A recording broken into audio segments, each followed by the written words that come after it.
कांटों में रहकर गुलाबों की तरह महकना सीखो। कांटों में रहकर गुलाबों की तरह महकना सीखो। कीचड़ में रहकर गुलाबों की तरह खिलना सीखो। परिस्थितियों से जो घबरा जाए वो लोग कुछ हो नहीं सकता। राख में रहकर अंगारों की तरह दहकना सीखो। पांचों, शहीदों के चिताओं पर हर वर्ष यूं ही लगेंगे मेले। शहीदों की चिताओं पर हर वर्ष यूं ही लगेंगे मेले। वतन पर मिटने वालों का यही बाकी निशा होगा। अमर शहीद सेठूराम जी, जोधाराम जी, बालाराम जी, धर्मपाल सिंह जी और बोईतराम जी। कोई देश आजाद होने से पहले मां भारती पर न्यौछावर हुआ। कोई सन 62 की लड़ाई में अपने प्राणों की आहुति देकर देश का नाम रोशन करके चला गया। कोई 65 में, कभी 67 में, पर पांचों ने इस धरती का नाम रोशन कर दिया। धन्य है ये धरा, इसको कोटि कोटि नमन करूं। अपना नाक रगड़कर इस धरती में अपने प्राणों की आहुति भी दूं तो मैं सम्मान कभी प्राप्त नहीं कर सकता, ऐसा मेरे मन का उद्गार है। आज इस पोषाणा की धरती को, इस धरा को, इन शहीदों के नाम को रोशन करने के लिए, इस मातृ शक्ति का मान सम्मान बढ़ाने के लिए, आपकी कोख को मान और सम्मान देने के लिए, नौजवान दोस्तों, माताओं, बहनों और बच्चों, देवी और सज्जनों, आप बड़े सौभाग्यशाली हैं कि आप पोषाणा के पवित्र धरा पर विराजमान हैं। इस धरा पर जन्मी हुई बेटियों को उनका आशीर्वाद प्राप्त है, जिनकी 5-5 मूर्तियां आज इस पंडाल में लगी हैं, जो आज इस पोषाणा की जनसंख्या बढ़ाने के लिए, वीरों की पैदाइश करने के लिए, अपनी कोख को सम्मान पैदा करने के लिए कहीं से चलकर इस पोषाणा में आई हैं। उन माताओं को भी नमन। क्या आप वाकई बहुत सौभाग्यशाली हैं कि आप पोषाणा के पवित्र धरती पर विराजमान हैं, जो धरती मात्र पोषाणा में नहीं, उदयपुर वाटी में नहीं, झुंझुनू में नहीं और राजस्थान में ही नहीं, पूरे हिंदुस्तान में ऐसी सम्मानित धरती है जिस पर 5-5 शहीदों के एक साथ मूर्तियां लगी हैं। मैंने आज तक ऐसा मंदिर कहीं देखा नहीं। मुझसे पहले चर्चाएं कर रहे थे कि कल ऐसा वाकया हुआ। प्रेम सिंह जी के सामने नंदेव जी एक बात लेकर गए कि साहब, एसडीएम ने एक चिट्ठी जारी करी है, कल शहीदों के प्रोग्राम को करने के लिए आपको वहां परमिशन लेनी चाहिए। उसी वक्त हम प्रेम सिंह जी थोड़ा सा सीधे सजन के स्वभाव के व्यक्ति हैं, आपको बता दूं, और मैं इसलिए जानता हूं कि मैं बहुत वर्षों से दोनों भाई की तरह साथ हैं। ये जो शहीदों के मूर्तियां लग रही हैं, ये प्रेरणा भी उदयपुर से ही शुरू हुई थी। मैं छोटे भाई की तरह इनके साथ काम करता था। इन्होंने कहा एक बार चर्चा करिए, अपने कमेटी बनाना चाहते हैं, सब लोग मिलकर यार इन शहीदों का सम्मान करेंगे। मुझे मुख्यमंत्री भी कह रही हैं और मेरी इच्छा भी है, तुम बताओ क्या क्या करोगे। भाई साहब, जो आदेश आपका मिलेगा करेंगे। इन्होंने कहा कमेटी बनाएंगे, सब लोग मिलकर इस काम को करेंगे। फिर उन्होंने नहीं कहा यार ये भी काम नहीं करना है, तो मैं अकेला ही कर लूंगा, तुम लोग इनकी बाउंड्रियां बनाना। जितना जितना आदेश भाई साहब आपका मिला उतना हमने किया। और मैं आपको धन्यवाद देना चाहता हूँ उदयपुर वाटी की जनता के बीच में आपने जो शुरुआत करी, आज पूरे राजस्थान में आपने उसका काम को शुरू कर दिया। और राजस्थान के गांव गांव, ढाणी ढाणी में जाकर आपने शहीदों की वीरांगनाओं से आप मिले, उनके परिवारों से मिले, उनको प्रेरणा दी, और आप एक एक घर में जाकर उनकी कभी फोटो लेकर आए, कभी उनका कागज लेकर आए। और वाकई भाई आर्य जी कह रहे थे, तो हमेशा इन कार्यक्रमों में आते रहते हैं कि ऐसी बुढ़िया माता की प्रेरणा से आपने काम शुरू किया। मैं आपको धन्यवाद देना चाहता हूं और पोषाणा के लोगों को बहुत धन्यवाद देना चाहता हूं कि किसान का एक बेटा ऐसा आपके बीच में विराजमान है। वाकई आप धन्यवाद के पात्र हैं। तो चर्चा ये वहां हो रही थी कि कल का कार्यक्रम करने के लिए आपको एसडीएम से परमिशन लेनी चाहिए।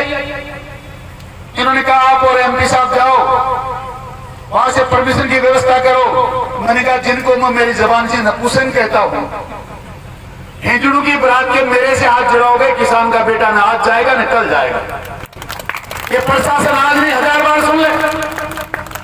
जिस दिन एमपी साहब के और यहाँ के जिलाध्यक्ष के सामने कलेक्टर खड़ा हुआ, उस दिन में तो कलेक्टर को कह के आया था तेरे चेंबर में हम नहीं आने वाले, तेरी औकात नहीं हमारे जैसे लोगों को तू बुलाए, तू चल कर आएगा, खड़ा हो गया, वरना तो लोग खड़ा कर देंगे, हम तो हुक्म में है भाई साहब। एसडीएम के पास एक बार गए थे तो कोरोना में बोला आप दूर रहिए, मैंने कहा दूर तो तू हो जाएगा।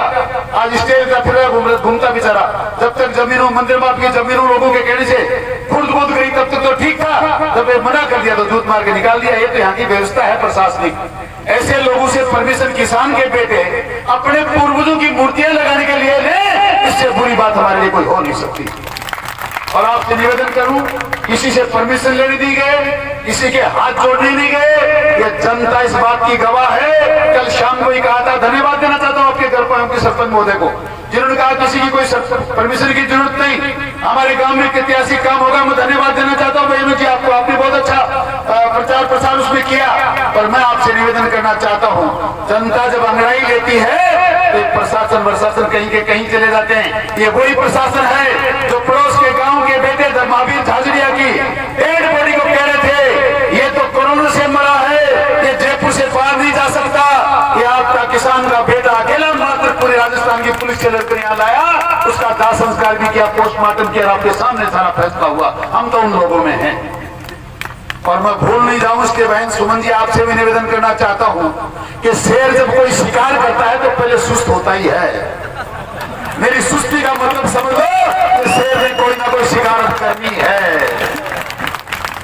हम तो चाहे इस मिट्टी के लिए बलिदान हो जाए। हमारे बुजुर्गों का इतिहास रहा है, उदयपुरवाड़ी में जब जब किसानों के खिलाफ अन्याय हुई है तो उनको अपना लहू भी यहाँ बहाना पड़ा है। ये बंदा किसान का बेटा तो अपना पूरा लहू बहाने के लिए तैयार है। उदयपुरवाड़ी में अन्याय बर्दाश्त नहीं करेंगे। जमीनों पर लगातार कब्जे किए जा रहे, मंदिर माफ की जमीनों को लूटा जा रहा है।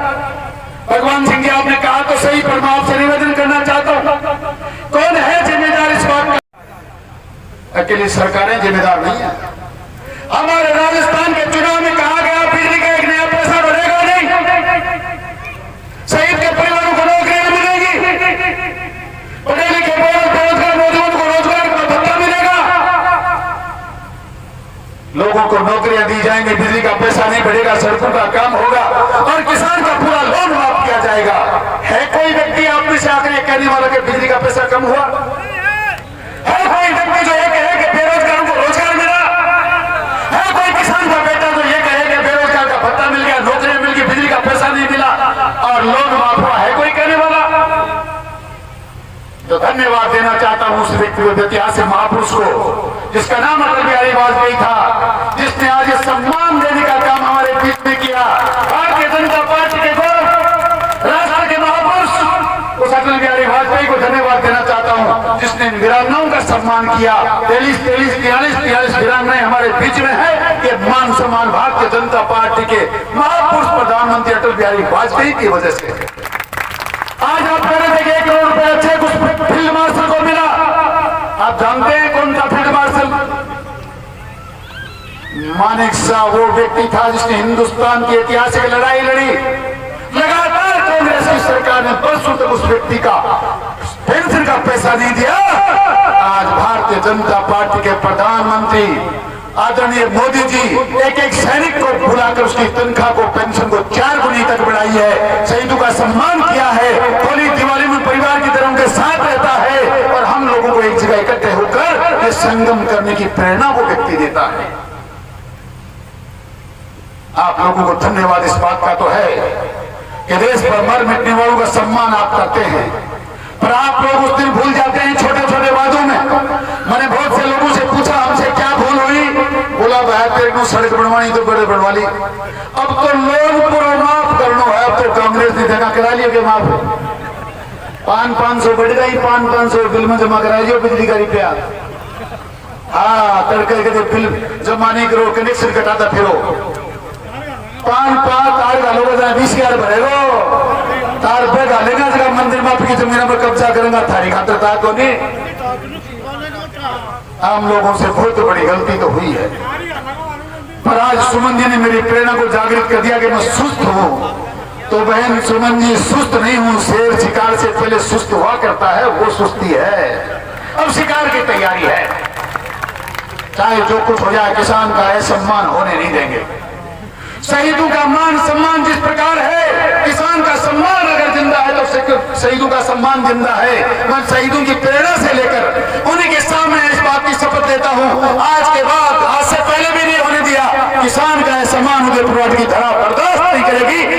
अपना खून बहाना पड़े। इसका आज का परिणाम देख लिया गया। कल शाम तक तय थी पोसाना में पुलिस की छावनी बनेगी, प्रोग्राम नहीं होने दिया जाएगा। आपकी संख्या, आपकी मजबूती, आपकी उपस्थिति इस बात को सिद्ध करती है। राजस्थान की नपुंसक सरकार आपके सामने हार गई। अब ये बिजली का बिल कैसे कम करना, हमसे लोन माफ करने का वादा किया था वो पूरा कैसे करना, बेरोजगारी भत्ता कैसे प्राप्त करना, ये बढ़े हुए बिजली के बिल कैसे रोकने। इन लोगों को इस बात का विश्वास दिलाएंगे कि कोशिश तो इस बात की है कि वो समय 2 साल से पहले वाला 1 साल में आ जाए, पर उस समय ने अगर 2 साल लगा भी दिए तो आपके सामने आज उन शहीदों की शपथ के क्रिया से खड़ा होना है। उदयपुर वाटी अन्याय बर्दाश्त नहीं करेगी। आने वाले समय में जो बिजली का बिल कम करेगा, जो नौकरियां देगा, जो मंदिर माफी की जमीनों को कब्जा नहीं करेगा, तो 300-300 रुपए ट्रेन के पैसे पे गुंडागर्दी का टैक्स वसूल नहीं करेगा, हम उसके साथ रहेंगे। हाँ या ना में आपको बोल के जवाब देना है। कुछ लोग समझे, कुछ लोग नहीं समझे, तो लोग ये समझेंगे कि आपने बात को समझे ही नहीं। दोनों हाथ उठाकर इस बात की गवाही दो कि आने वाले समय में न्याय के खिलाफ लड़ेंगे। और बताता कि जय क्यों आपके साथ अन्याय नहीं हो रही क्या? प्रेम सिंह जी को कोई उलाना नहीं है। भगवान सिंह जी नियम भी बना था, इनके कार्यालय में हमारी देखरेख में बना था, पर जनता को इस बात की चीज हजम नहीं हुई और वो नियम बन के मूर्त रूप लेता।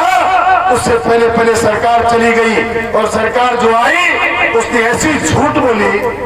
अरे आप लोग सोचो, जो व्यक्ति इतनी बड़ी झूठ बोल सकता है कि आलू डालूंगा सोना पैदा होगा, उन पे तुम भरोसा कर सकते हो? सोचो तो सही बेटी का बापू क्या का ऊपर चाल रहे थे। और फिर बोला साहब रोजगार को तोमा और लोन 50,000 तो बोला, अरे बोले थाली वसूलना तो 50,000 ही माफ करे तो कथा करा से बाबा 2 लाख पूरा ही करावांगा, करा लिया गया।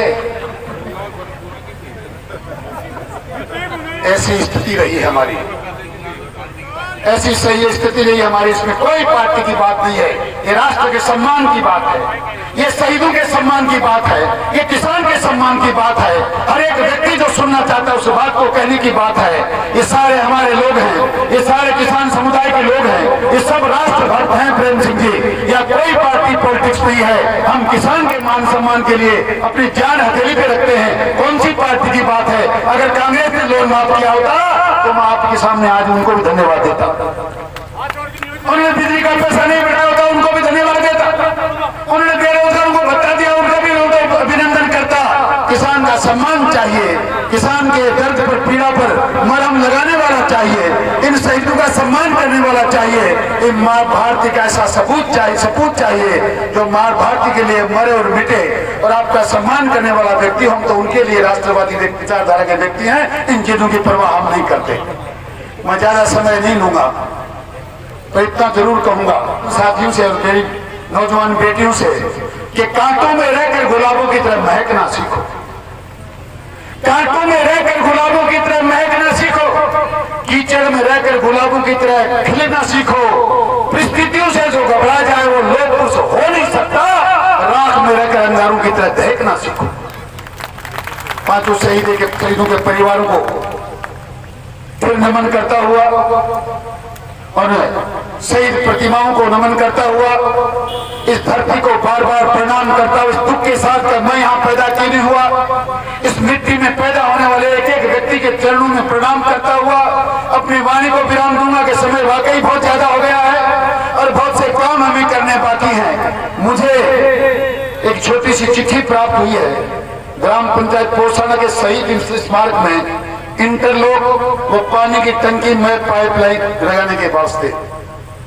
हालांकि प्रधान महोदय के नाम से चिट्ठी है, पर चूंकि प्रधान किसान की बेटी और आप सबकी बनाई हुई है, इसलिए काम तो यहाँ एमपी साहब बैठे थे, इनका था। इनके रहते प्रधान कोई बात कहे कोई अच्छी नहीं लगती, पर मैं चूंकि इस पवित्र धरा पर खड़ा हूँ और मुझसे आपने आज तक जो बात कही वो मैंने आज तक अभी खाली छोड़ी नहीं 5 साल में। यही तो कारण है कि उदयपुर का ऐतिहासिक विकास हुआ। जिसने जो पर्ची थी उसी को पूरा करने का काम किया। मैं काम तो मारो ये विकास करेगा, काम ऊपर न करो।